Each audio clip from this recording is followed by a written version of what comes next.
Miller, and thank you kindly for joining us on the I Love CVille Show. We are live in our studio on Market Street, 1 block from the police station, a block from the Albemarle County Courthouse, the Charlottesville Courthouse, 1 block off the downtown mall. We are a mile and change from Thomas Jefferson's University, a mile and change from Scott Stadium and the Rotunda, and smack dab in the middle of the heartbeat of a city we love dearly, Charlottesville, Virginia. A show that spotlights not only CVille, but Central Virginia in totality, a market of 300,000 people of many different ideologies and socioeconomic statuses. I think statuses is correct. Central Virginia, a hodgepodge of thoughts, wealth,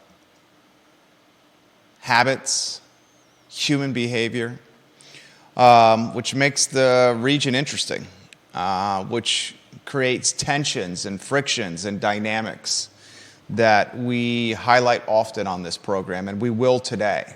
Take a look at the screen for some of today's headlines. Brad Wilcox is a renowned sociologist. He's a friend of the program. I see Brad Wilcox often around the Easter holiday. He is a sociologist at the University of Virginia, an esteemed and appreciated and respected professor, tenured professor, an author, a national known commodity in the sphere we call sociology. In fact, yours truly took a summer class with Professor Wilcox, Sociology 101, in the summer of 2001. So in 2001, I first met Professor Wilcox and found him compelling, found him profound in thought. He was one of the professors at the university, much like Ken Elzinga, the esteemed and renowned economics professor, that captivated my attention. There were few that did, frankly, and that was more a reflection of me and a lack of maturity and a mindset that wanted distraction when it came to girls and entrepreneurial endeavors and partying and having freedoms associated with going to college and leaving what was potentially a strict 2-parent household. Probably best served me with a gap year. But when I was going from high school to college, a gap year was not really embraced. I hadn't even heard the term gap year until a handful of years ago. The expectation was graduate from high school, and I did well in high school. Went to a Catholic school in Williamsburg, private school.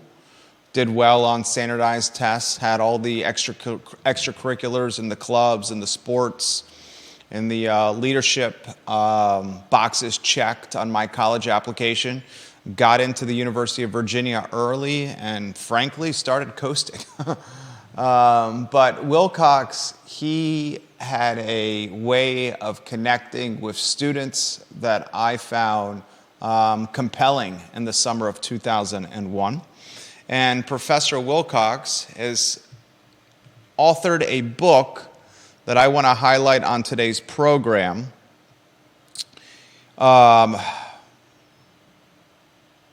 He's the director of the National Marriage Project at UVA. He wrote, "Get Married: Why Americans Must Defy the Elites, Forge Strong Families, and Save Civilization." And on this Valentine's Day in 2024, which is nearly 23 years after I first encountered Professor Wilcox as a precocious and distracted, soon-to-be second year at the University of Virginia, I find myself compelled by Professor Wilcox again. Virginia's media arm, which you can find online at news.virginia.edu, and one author, Mike Mather, interviewed Professor Wilcox to highlight his book on marriage. I thought it was fitting on Valentine's Day to discuss this and some of the dynamics from the book including Professor Wilcox's research that marriage will yield monetary gain, greater gain generally than those who choose to remain single.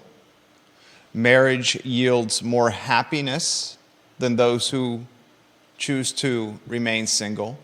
And children that are byproducts of an intact household have opportunities of success that children of broken households do not. For example, Professor Wilcox's research indicates that non-intact families reduce children's odds of graduating college by 50%. And if you are a young man from a divorced family, your odds of landing in jail or prison increase by twofold. We'll talk about his book. We'll talk about his research on today's program. Also on the program, I want to highlight Swannanoa Country Club. It's for sale right now. The asking price is $3,500,000. 236 acres. Judah, you can rotate some of those photos on screen. Swannanoa Country Club and its golf course are the anti-golf course in a lot of ways. Rules at Swannanoa Country Club are few and far between. You will often see dogs running amok on the course, chasing geese away from fairways and greens while you're hitting a 5-iron or a sand wedge out of a bunker or your 10-degree driver from the tips. Literally dogs chasing geese off the golf course. At Swannanoa Golf Course and Country Club, you'll see golfers in jean shorts. Yes, jorts are a thing. Judah Wickauer wore a pair of jorts on our last 70-degree day. We'll highlight that on today's program as well. There's a bald-faced lie. You have a problem with jorts? You wouldn't wear jorts? I have a problem. Are you on the show, or are you speaking without being on screen? Neither of us is on screen. Okay. Jorts. Showing pictures. Jorts. You wouldn't wear jorts? I've never really been a jorts fan. Why? Just they don't appeal to me as a style choice. Are you a shorts man at all? When I'm on the beach. The only time you wear shorts is when you're on the beach? Mostly. Occasionally when it's hot, but What's the beef with shorts? They just don't appeal to me. I don't like the feel of them. You don't like the feel of shorts? What does that mean? That means I prefer to have my legs Are we on covered. screen? Yeah. What does that mean? You do not like the feel of shorts? Out of curiosity. Prefer to have my legs covered. Prefers to have his legs covered. Okay. Learned something about Judah Wickauer. We've worked together for 13 years and change. The first time I've heard that Judah Wickauer does not like shorts and does not wear shorts. I have noticed that you never wear shorts. It could be 105 degrees and significant humidity, and Judah Wickauer shows up to work in slacks and often long sleeve shirts. Because it's not usually buttoned down. Because it's usually... You have to walk here, Judah. You're walking from your car that you park off Park Street in over 100-degree weather with significant humidity and pants and a long sleeve shirt. So you're suggesting I bring clothes to change into when I get here? You march to the beat of your own drum, and that's what makes you unique and likable. I mean, a 5 to 10 minute walk in the heat is one thing, but sitting in a chilly office in shorts and short sleeve shirt for the entire day. One of the few, if not only, people who say that in this office is you. Which, adds to the flavor that is Judah Wickauer. Swannanoa Golf Club for sale, $3,500,000. I've actually played this course. $3,500,000, the asking price, 236 acres. Show the sign from Swannanoa Golf Course. Let us know when that's on screen.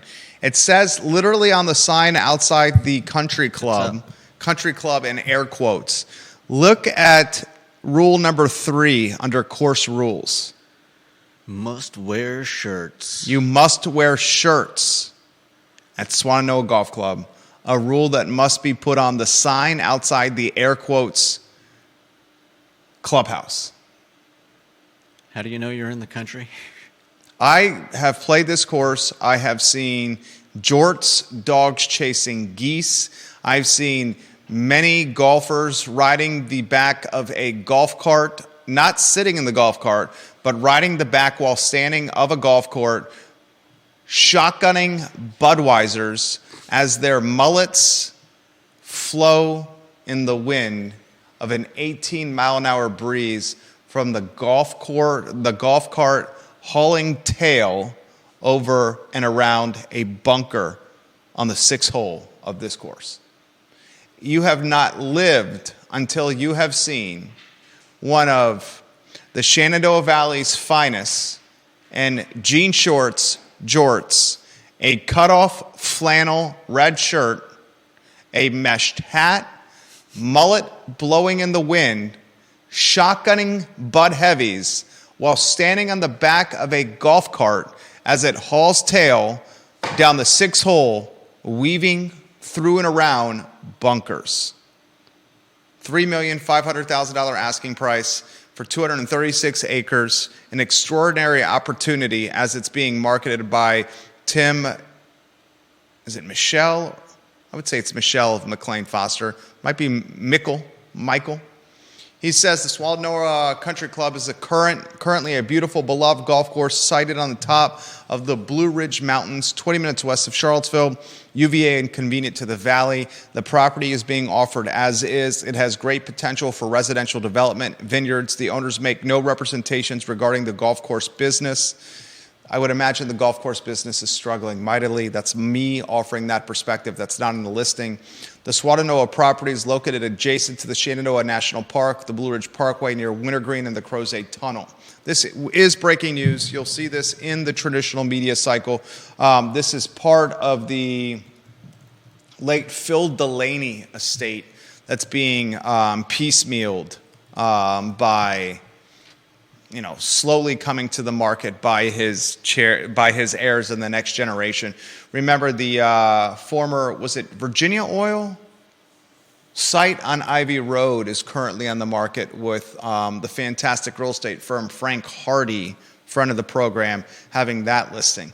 In the last few weeks, we've highlighted two fairly established Deep Throat, I thought the same. I'll get to your comment here in a matter of moments. In the last few weeks, we've highlighted two fairly established commodities that have hit the for sale market. We let you know, we broke this news that Whitehall Vineyards is for sale. The asking price is $12 million for Whitehall Vineyards. And the asking price for Whitehall Vineyards at $12 million is a pretty substantial and massive property. 172 acres, Whitehall, with a tasting room and a massive manor house that's 11 bedrooms and 9 baths. $12 million for Whitehall, which was built in 1992. Actually, it's 210 acres. I stand corrected. I apologize. 210 acres. Now, Swannanoa, the asking price, and I'll share the listing on the social feeds this show airs on, has an asking price of 236 acres, or has an acreage of 236 acres and an asking price of $3,500,000. I thought the same thing that Deep Throat just DM'd me, and I'll read his if you want to put his photo on screen. $15,000 per acre. How is that not a bargain?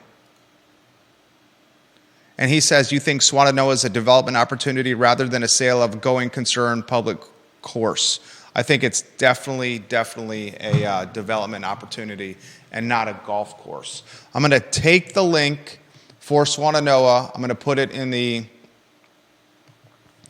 comment section of my Facebook page, Charlottesville Oil, thank you. I'm going to put it in the comment section of I Love CVille, the comment section of the I Love CVille group, the comment section of LinkedIn, and I'm going to put it in the Twitter thread of this talk show literally as we speak, so you, the viewer and listener, can have an opportunity to view yourself what we're talking about. So it's on Twitter now. 3.5 million asking price.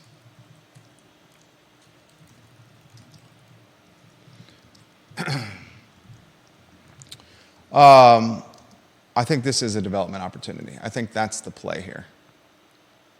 I do not think the play is to run this as a golf course for jorts and cutoff flannels, mesh trucker caps, and mullets blowing in the breeze of an 18-mile-an-hour governor-regulated golf cart that weaves through bunkers and traps as someone is standing on the back of it, pounding Bud Heavies, shotgunning Bud Heavies.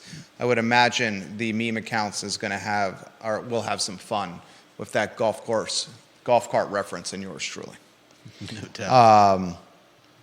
I want to start the program with a quote that has resonated with me. It's a version of a piece of advice or a quote that George Bernard Shaw said. And that quote is, "A reasonable man never achieved anything." A reasonable man never achieved anything. I'll unpack that on this fine and fair Valentine's Day in 2024 by offering some perspective. An unreasonable man is one who persists on finding change or innovation or making the world adapt to how he wants it to be or how she wants it to be. A reasonable man is one who's willing to toe the status quo, follow the company line, and join rank and file. And there's a gray area to live with challenge and unreasonable and persisting and innovating. And within that gray area, a lot can be discovered or found. You can learn about yourself. You can learn where you potentially want to be personally and professionally. You can discover strengths and understand weaknesses. In that gray area, you start to realize that you don't truly appreciate the highs of life until you experience the lows of life. So on this Tuesday, February 14th, I guess it's Wednesday, February 14th in 2024, I will remind or encourage all the viewers and listeners to pursue a life that challenges and pushes you outside of your comfort zone or your box of comfortability. And remember the George Bernard Shaw quote, "A reasonable man never achieved anything." From time to time, it's okay to punch the perimeter of the box and break it down and make a new box. Maybe it's even a circle. Because in that moment, you'll learn something about yourself that perhaps you knew existed, or perhaps you knew wasn't even there to begin with. Let's go to Neil Williamson. Judah Wickhauer brought this to my attention.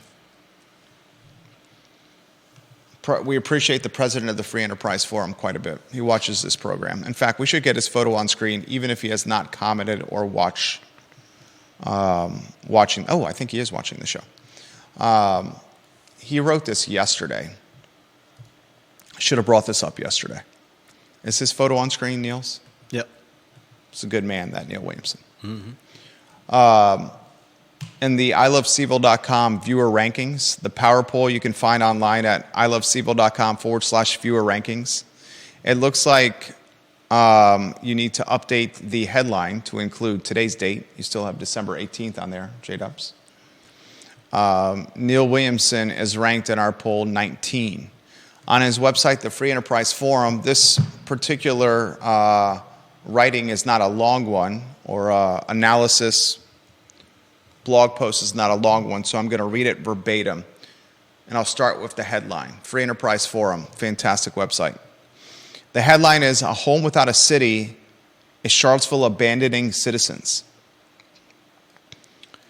He uses a GIF. What's the preferred? GIF? I believe it's GIF. GIF, like peanut butter? GIF. GIF, like something I give our son on their birthday? Gift? Yeah. I believe the G stands for graphic. Gift? GIF. Gift. There you go. Should we put that one on the list? Death nail. Hit the nose on the head. Hit the nose on the death nail. Hit the nose on the death nail with the gift. You should put that on the list of things, Jerry. What's the headline of that? What's the title of that document we've created? Words Jerry mispronounces. Words Jerry can't say. Was matriculate on there? Is that one that I like to use? I think you pronounced that one correctly. I don't know that you always use it correctly. How about assimilate? Undoubtedly. Assimilate? You said that right. Thank you. Neil Williamson, president of the Free Enterprise Forum, writes this: "A troubling new municipal practice has come to the attention of the Free Enterprise Forum. According to reputable sources, the city of Charlottesville is choosing not to provide services to some of their tax-paying residents because their street is not accepted by the city. We have heard of non-enforcement of parking policies," Neil writes, "as well as slow to no replies on many public safety issues. While the city is willing to assess and collect taxes from these homes, they are seemingly not willing to provide basic city services to these homes. Where do they draw the line? If a building catches fire on an unaccepted road, will the Charlottesville Fire Department answer the call? Many of these roads have been in existence for greater than 4 years and have been held up by bureaucratic issues with the city's Engineer Division of Public Works. If the city is willfully denying government services to taxpayers, should the city provide a tax refund to those underserved citizens? Again, we have more questions than answers. Respectfully submitted, Neil, the king of content, Williamson, who was number 19 in the poll. How do you characterize this? If true, and I take Neil at his word. I'm definitely eager to learn more about this. I'd like more information on this for sure. Yeah, but yeah, if it's true, it's troubling. I mean, the city is willing to, I mean, it's not surprising, I suppose, not just Charlottesville, but any government institution willing to take your money, but less than forthcoming with, what those tax dollars should be affording you. It seems crazy. This seems crazy. This seems like an alternate universe. Yeah, and by whose measure are the streets not accepted? Another good question. Who's the barometer of acceptance is what you're basically asking. Yeah, and if you're I don't know, it just blows my mind. Like, does that street become like an independent entity that's outside of the scope of the city? And why are they not providing the services? Or some I guess, guideline for making those areas accepted by the city? Is there, I just don't, I definitely want more information. Deep Throat says this for Neil Williamson, and he shares the link. Neil, I'm going to take the link that Deep Throat just sent us and send it to you. The city just lost its head engineer, he says. Here's the job posting link. The city of Charlottesville, Deep Throat says, just lost its head engineer, by the way. The job is posted online. I'm going to the link he's sharing, and he's right. The city engineer performs complex technical and administrative work directly in overseeing engineering. The salary range is $98,550 to $123,500. The city engineer is asked to perform complex technical and administrative work directly and directing and overseeing engineering projects for the city. Areas of work include, but are not limited to, traffic engineering, sidewalks, drainage, stormwater, erosion, sediment control, road and bridge construction, repair and inspections of bridges and retaining walls, construction support, and public-private project collaboration for utilities and land development. The position has supervisory responsibilities over division personnel, such as other engineers, project managers, inspectors. The position reports to the Public Works Director. If you'd like to apply, here's the link. Wow. So, Neil, I'm going to take this and I'm going to message this to you right now, and perhaps this could offer more background and color on what you wrote yesterday on the Free Enterprise Forum. If I was a tax-paying citizen in the city and I was not getting, and Neil, I just Facebook messaged it to you. It's in your Facebook message inbox now from Deep Throat. And this was happening to me, I would ask, shouldn't I get some of my tax dollars back? Yeah, no doubt. Like, the city of Charlottesville is choosing not to provide services to some of their tax-paying residents because their street is not accepted by the city. What does that mean? Yeah. What does that mean? And he also asked some good questions about what does that mean in terms of if you have a problem. If you have a problem that the city would normally take care of, like a fire or or something that would require police presence. Like I said, are you just living in like undiscovered country somehow? Like, I'm sorry, we don't go there. Yeah. And where is it in Charlottesville? Yeah. John Blair, watching the program, number 2 in the family, put his photo on screen. He says, on the Afton Mountain topic today, Augusta County got a $500,000 brownfield grant to wastewater work on Afton Mountain. I think this could turn into a major development if an owner can assemble these properties together. Both Augusta County and Nelson County, as well as Waynesboro, are staunchly behind redeveloping that area. Here is a link to the grant press release, and he shares it in the LinkedIn comments of the show that's airing on that platform. Wow, John, I didn't know that. He says, on the Afton Mountain topic you're covering today, Augusta County got a $500,000 brownfield grant to water and wastewater work on Afton Mountain. And he says he believes this could turn into a major development if an owner can assemble these properties together. Both Augusta County and Nelson County, as well as Waynesboro, are staunchly behind redeveloping that area. Swannanoa is not that far from Charlottesville. In the listing, which I shared online, it says it is,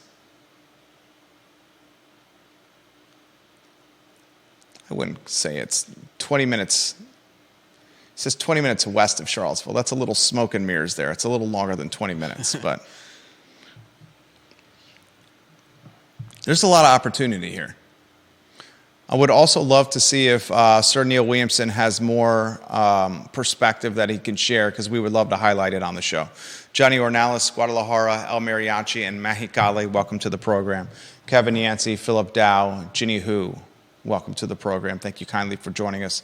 TV station down the road is watching us, as well as one of the reporters at the local newspaper. Thank you kindly for joining us on the show. Carly Wagner watching the program. Let's get Carly's photo on screen. Carly is number 3 in the family. She's actually an engineer by trade and also a licensed realtor as well. She's offering perspective on the marriage piece and the engineering piece. She says, Neil, are these roads privately owned? She says, Neil, under the state system, Neil, the responsibility for each road should be clearly defined between private ownership and what public entity is responsible, city, state, or VDOT. She says VDOT has a database of which streets fall under which entity. That's rather low for such a role. She's talking about the compensation for the city engineer. One of the reasons, and Lloyd Snook and Juan Diego Wade will be on Friday's edition of Real Talk with Keith Smith, live and in studio, Friday at 10:15 a.m. We have the mayor of Charlottesville and the former mayor of Charlottesville, who's a current city councilor. Juan Diego Wade, Lloyd Snook, and Brian Pinkston have shown early signs that they are going to raise the real estate tax rate from 96 cents per hundred to an even dollar per hundred. And they highlighted the need to raise the real estate tax rate from 96 cents to $1 even, because they want to compensate current city employees and future city employees to a higher tune to attract more talent and to retain talent. I believe they've already raised some of the pay scales for some of those positions. And we have no problem with paying people what they deserve. Paying people more money. We have no problem. We're all for that. Our challenge is finding that money. What's that? Finding that money without bankrupting the rest of us. That's the challenge. Our challenge is the spending nature of government. We have no problem paying people what they earn, what they deserve to keep them in the job. But if you are doing that, you probably should cut back elsewhere. So the common Sally and the common Joe does not get, what's the word I'm looking for? Gentrified? Gentrified? I was going to say screwed. That works too. Albert Graves, thank you for the retweet. Ginny Who is giving you some props on the temperature in the studio.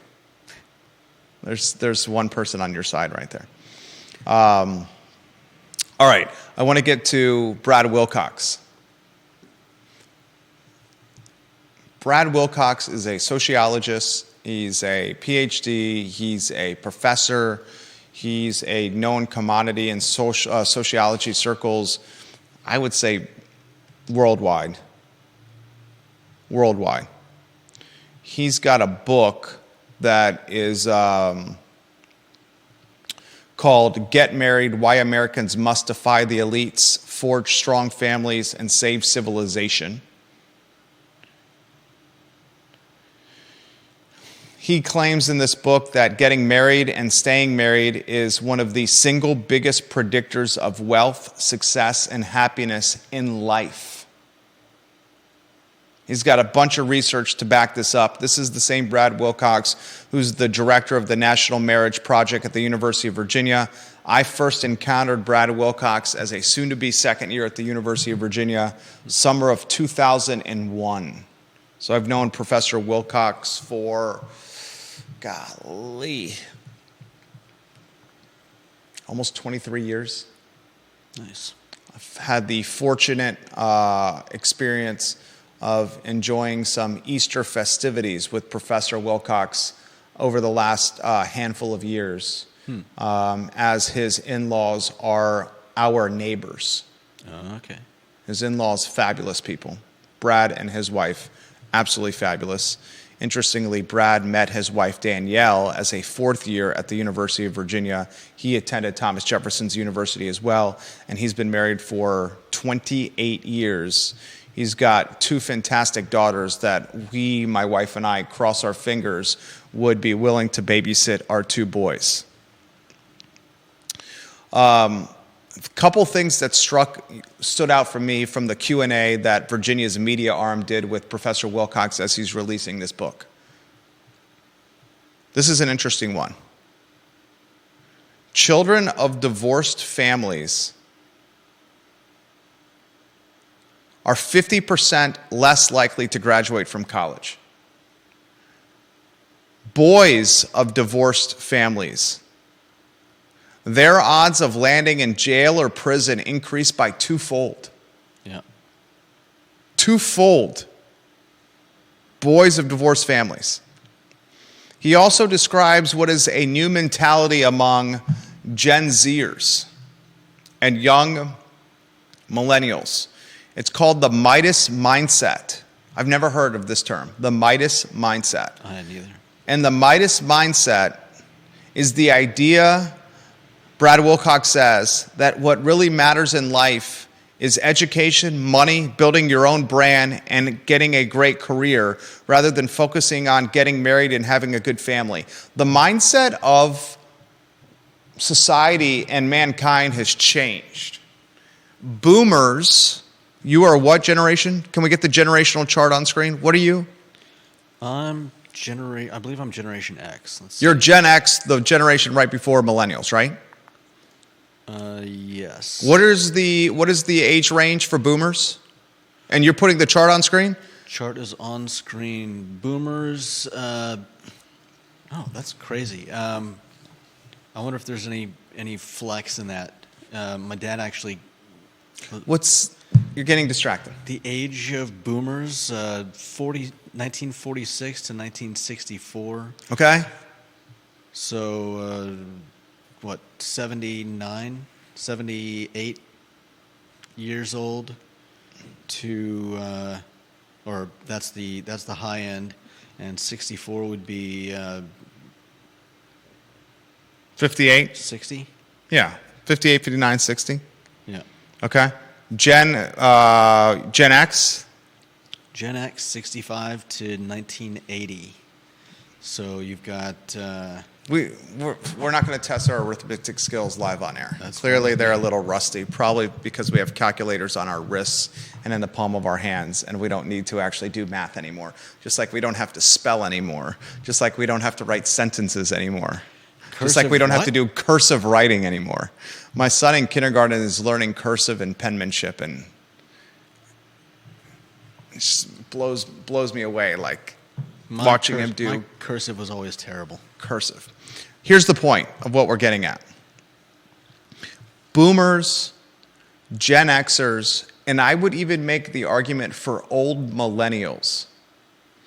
The expectation was graduate high school, go to college, start your career after college, get married and have kids. Young millennials, Gen Zers, what's Gen Alpha range? They are at the youngest about 14. And the oldest? Or 2010 to 2020 is what we're looking for. Yeah, I meant... The oldest is 14. I meant the earliest. Yeah. Young millennials, Gen Zers, and Gen Alpha, the mindset is not graduate high school, go to college, start a career, get married, and have kids.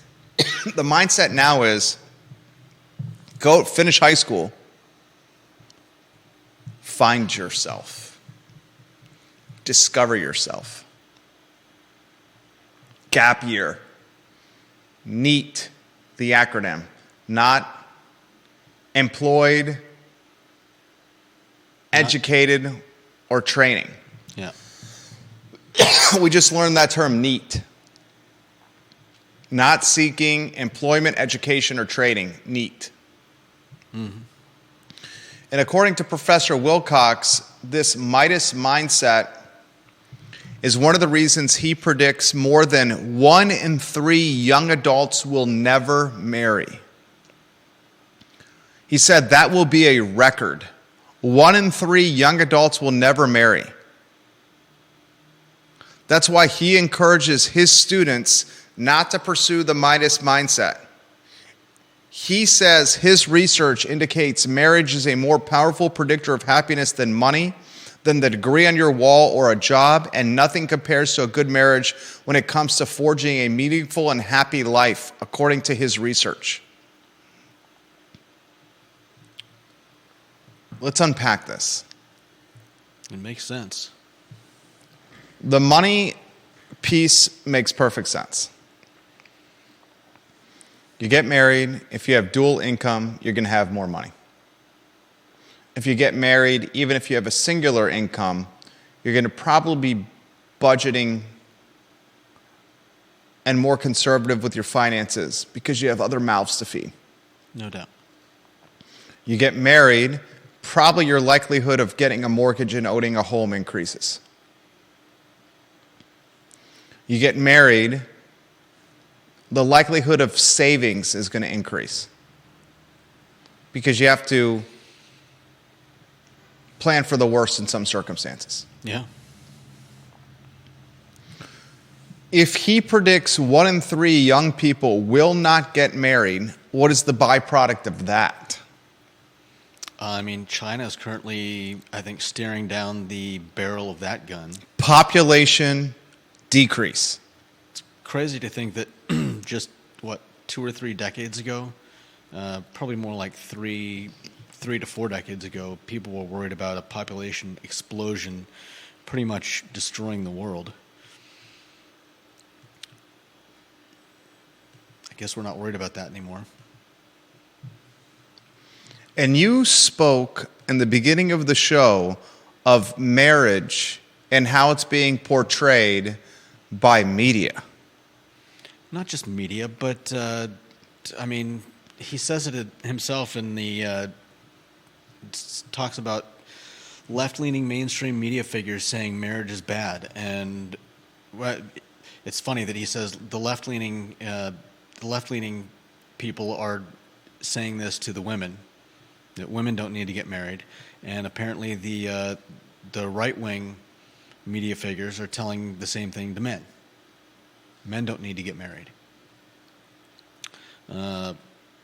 Andrew Tate, a big voice in what he calls the manosphere, has said there is zero advantage to marriage for men. And I think if you feed that, if you feed that to people, if they eat at that trough for long enough, then eventually they start to believe it. What's the divorce rate in America? I think it's probably about 50%. I think that's been pretty standard across the board.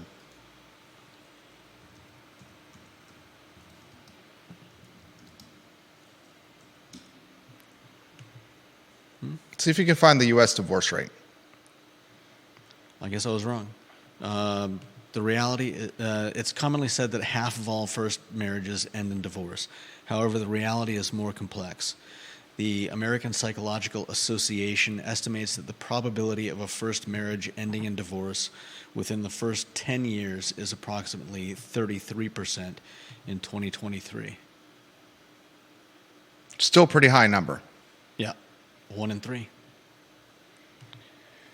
If young millennials, Gen Zers, I'll even throw old millennials, are byproducts of a divorced society, either themselves or friends, they clearly will be influenced by upbringing and could be disenchanted, distrusting, demoralized, if this is jaded. If this is how it ends, why do I want to do it? Why make a start? The same argument made with a lot of folks when it comes to seeing what their parents went through in the 2007, 2008, 2009, 2010, 2011 real estate crisis. Yeah. A lot of kids that grew up watching their parents navigate 2007, 2008, 2009, 2010 were jaded when it came to the housing and the economy because of a great recession in our country. Mm-hmm. So, are we seeing 1 in 3, as he puts it, of young adults choosing not to get married or may choose not to get married as a indicator of the Midas mindset, them pursuing wealth, influence, personal brand, professional career? Or is it also a piece or part of the puzzle of going through this divorce culture? Is it also part of the puzzle of media? You watch television, Netflix, you watch YouTube, you watch absorb any kind of media, and divorce is common language. it's all these elements that are influencing young millennials, Gen Zers, and will influence Gen Alpha. Yeah, I'm sure there's a variety of reasons why people decide not to get married. But something that we should unpack even more. If 1 in 3 choose not to get married, those that do get married and stay married, is that another factor like home ownership for generational wealth creation? If you're a child of a marriage, you're 50% more likely, he says, to graduate from college. You're way less likely to go to jail or prison. Half as likely. For college. Twofold, he said, for jail and prison. Yeah, that's half. So my point is this. When you're talking generational wealth, you talk home ownership. Some folks throw the college degree in there, but I'm not buying that so much anymore. Is another factor byproduct of intact household.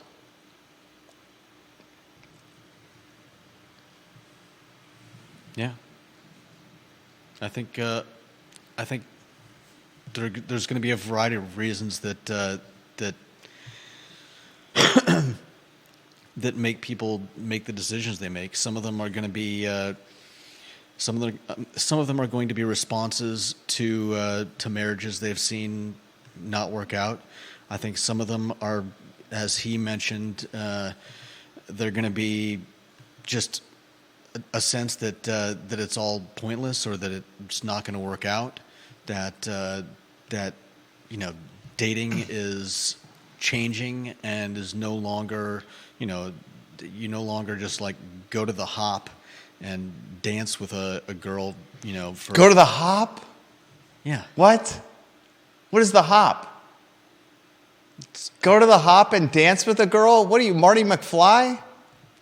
Is this the enchantment under the sea dance? Exactly my point. There's a difference of opinion. Where's Biff? Yeah, where is Biff? Where's Doc Brown? Lost in time. Is he at the hop? You see what not getting married gets you? The photo is changing and his arm is disappearing. Yeah. Get the sports almanac, damn it. Go to the hop? I love Judah.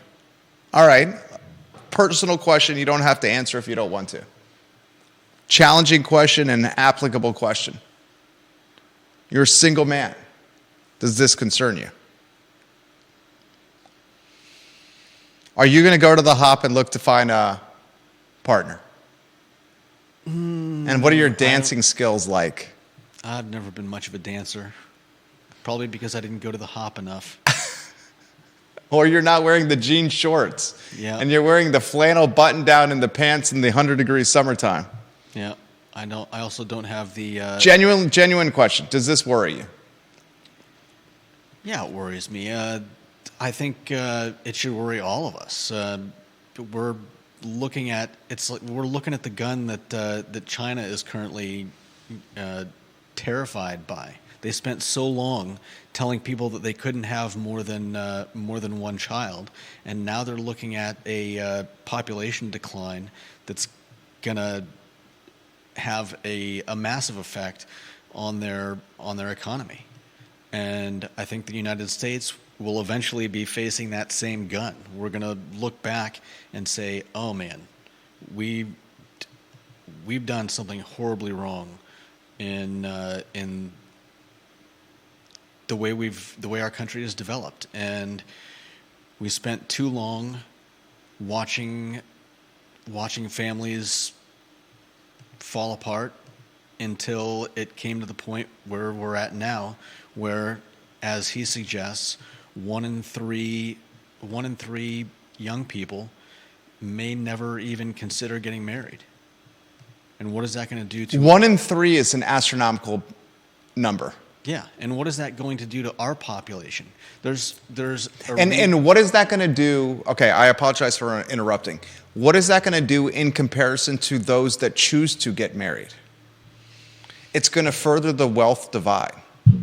It's going to further the gap between the haves and have-nots. I don't think it's all just wealth, though. I mean, a lot of what he talks about is happiness. Oh, he's talking about happiness. He's straight up talking about happiness. Yeah.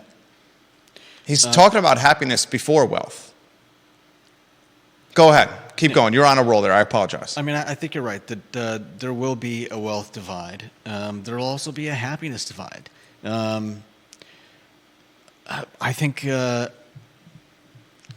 this ties into a lot of what we've talked about in the past about the way our country and the world is changing, and the way we see things, and the way we deal with things, and the way we respond to things.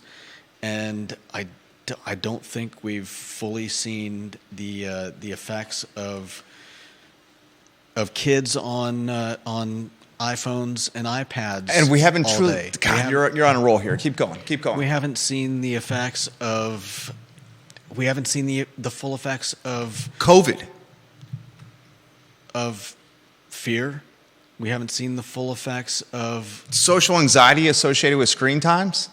We haven't seen the full effects of the children who lost 2 years of education during the pandemic. Yeah, that's part of it. And there's all this shit, all this stuff, excuse my language, is hitting the fan at exactly the same time. COVID, the pandemic, screen time addiction, social anxiety associated with screen times. And there's even more. There's the fact that newspapers are media deserts. Media deserts.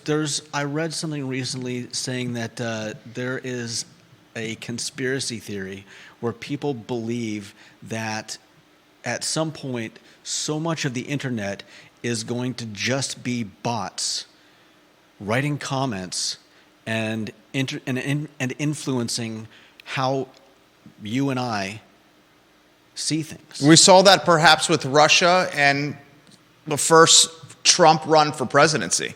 Maybe. Perhaps. Whether, some people believe that, some people don't. Politics aside. Yeah, I'm not. We're not going to go down that rabbit hole. One way or the other. Yeah. But how much of, scrolling through Facebook, scrolling through Twitter or X, scrolling through other social media, how much of that is just some bot that's responding to another bot that's responding to another bot? And there are people that actually believe that everything that comes through Facebook was put there for them. What people don't realize is that Judah and I aren't actually human beings. We're actually AI.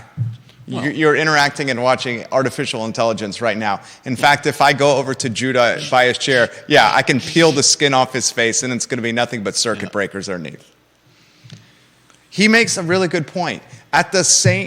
Brad Wilcox's research, and I'm going to get to the viewer and listener comments here in a matter of moments. He's suggesting that 1 in 3 young people, we're talking Gen Zers here, 1 in 3 are going to choose not to get married at all. And why they choose to not get married might be this Midas mindset of pursuing professional career, money, and personal brand over love. Or it could be because they're byproducts of a divorced generation.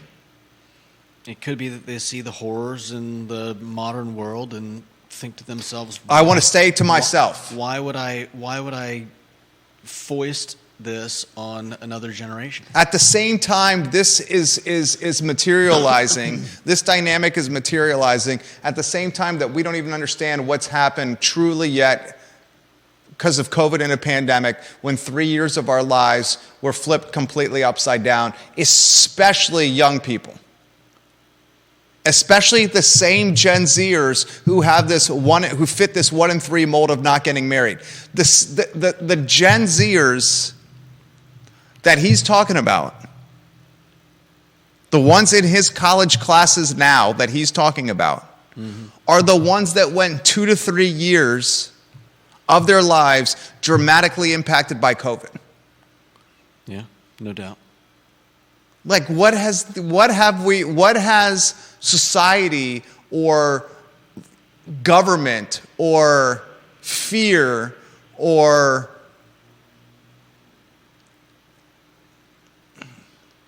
an exploited pandemic done to a generation of people? Yeah. I don't think it's just the pandemic. I think, I think that the reins have been out of our hands for a while, and we've been fortunate. I don't buy that.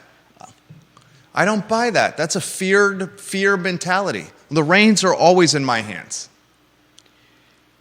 Yeah, you're talking about yourself personally. I'm talking about on a broader scale, on a civilizational scale. I think that the introduction of social media and easily manipulated devices that we can stare at and enjoy our own little echo chambers on is changing the way we view things. And I think for a long enough time, the direction that the horse and buggy was heading was generally favorable. So nobody minded or really, I think, made much noise about the fact that, hey, who's got the reins? And now we're getting to the point where we're starting to see some effects that should scare us, like what he's talking about. But I don't think we fully understand what's brought us to this point. And now, when you start looking for the reins, how do you get what he's talking about back on track? And then, can you? And those that do get on track, what is the gap that they're going to create between those that don't? Because they figured out how to get back on track more efficiently. Vanessa Parkhill watching the program. Let's get to comments. We're going to get to viewer and listener comments here on the show. Vanessa Parkhill, get her photo on screen, please. She is number 6 in the family. She says this: my parents separated when I was young. It did not sour me on marriage. My husband and I have been together for over 30 years, and I know many couples who are similar. There are definitely still young people who believe in marriage. Finding your person is often the challenge, even for those who are looking for that relationship. No doubt. Carly Wagner watching the program. My parents also divorced when we were kids. Their marriage was so unhealthy and abusive in so many ways. I saw this impact my siblings negatively. It did not have me write off marriage, but rather decide to be sure who I married for the right reasons and commit to keeping the relationship healthy.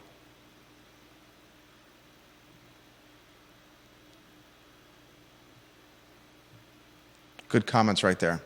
Lynn Snyder, she says, success and happiness has nothing to do with the institution of marriage, but marriages are successful when a partner supports you in growth and development of self. This does not mean you have to be married, and certainly when you mirror this to children, they all grow. The patriarchal system of marriage is why divorce is so high.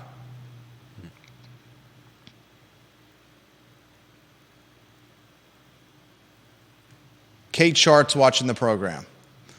Aside from accepting Jesus, she says, who you marry is the biggest decision and most life-changing thing you'll do.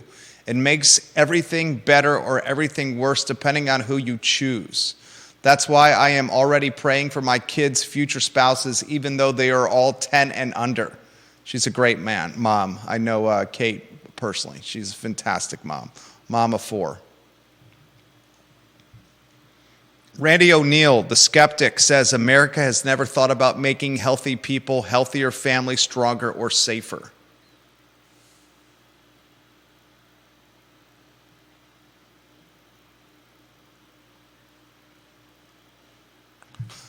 Bill McChesney says, back in the day, the horse and buggy kept you from traveling outside your birth county. It also created the possibility you would marry your second cousin. Philip Dow says, amen, Kate Sharts. And Philip Dow also says we need to go back to the horse and buggy era. Kevin Yancey says, this is just part of the disposable society we've allowed to take over. He says today's society says, F it, throw in the towel and get another towel. Yeah. Deep Throat shares data, always shares data. He says, Judah, one commonality between China and the United States, fertility and marriage drops with the housing market, at least according to some observers. In China, the idea is man needs to own a home before he can get married, but housing in the big cities was very expensive relative to income due to speculation. He says, people say similar things about fertility in the United States. Yep. People will not have kids if they cannot get their house situation squared away. He says, I'm not sure I buy it, but the argument is definitely out there. I can see that. I can totally having see an effect on certain people. I can totally see that. I can totally see that. What do they call it? DINK? DINK, dual income, no kids. Yeah. DINKs. Because I think a lot of people have that mindset that, look, either we don't want to subject our kids to what's coming in the future, or just that we don't feel secure enough in this political economic climate to risk the kind of, I mean, you know, when you have a kid, you're talking about at least 18 years of taking care of someone, and that extends to finances as well. This is a fantastic, well said, Judah. This is a fantastic point by Mr. Blair. Here's an observation for you and Judah to chew on. I was speaking of screen time regulation earlier this week. Almost all the kids in that situation are the product of married parents. Screen time regulation and married parents. Yeah. Most single parents cannot regulate screen time. They may want to, but the ability to do so just is not there. Yeah. Again, we are headed towards massive economic inequality. All of these things build upon each other. 100% agree. That's the point I'm trying to make here. No doubt. You have all these effing factors that are bubbling in the pot on the stove. And you got this big pot on the stove. And in the pot on the stove are all these ingredients. There's the effects of the pandemic when it comes to schools and hybrid learning and what was it called when we had to stay in our houses? Lockdown? Yeah, lockdown. And lockdown. Private schools open faster for in-person learning than public. What's the effect of that? What's the effect of taking preteens and teens and putting them in a house to learn on screen and spend even more time on a screen for 2 years, for 24 to 36 months? Yeah. As opposed to being around their peers. And those teens are now young adults who are byproducts of screen time and byproducts of multi-generational divorced families. I found this on Those young adults are also entering the world at a time of the largest or greatest financial disparity or inequality maybe in American history when it comes to housing, when it comes to inflation, credit card debt, and student loan debt. Yeah, I think it's similar to the idea behind the three-body problem in that if you take one issue, one problem, you can get a good idea of the effects it might cause. You can look down the road and see what's going to happen. But when you take all of these things together, it's very hard to judge which one is causing the most problems. Which, is it all of them together? Is it one of them exacerbating another one of them? And I think that's what I meant by the horse and buggy being out of control. There are so many factors that who can point to how all of these different things have shaped the world we live in now. What does that turn the world into? I don't think we'll know. Does that turn the world into a siloed screen time world where relationships, human connection, emotional connection, physical connection, sex, conversation are done in silos away from people and through technology and screen. Like, is that where we're going? Part of it, yeah. Is where we're going, not face-to-face, in-person, human-to-human, but instead emotional, physical, friendship, love, sex, through screen. Could be. And how do you birth a child that way? And what does that do to populations? What does that do to public schools that rely on enrollment for funding? What does that do to those that choose to get married, have kids, create wealth through marriage? We see wealth and marriage go hand in hand. Private education their kids.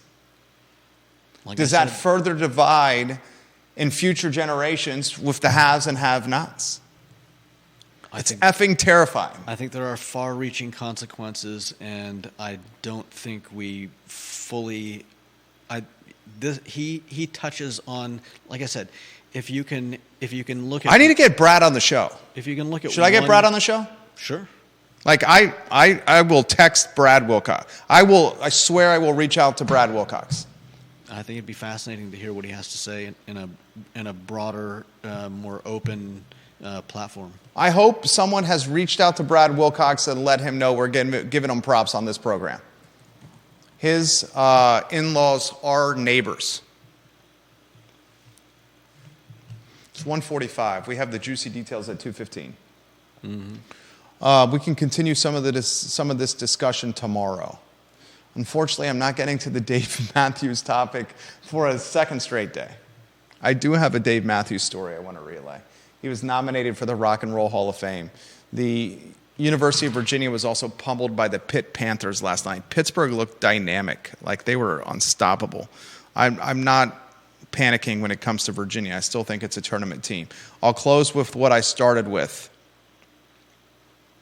And what I started with was a George Bernard Shaw quote that I found compelling, and that it's a reasonable man never achieved anything.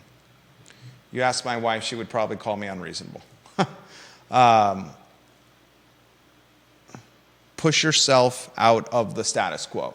Push yourself out of the social box or what you think society expects of you, and do something different, something challenging, something that goes against safety and traditionalism, something that goes against the grain.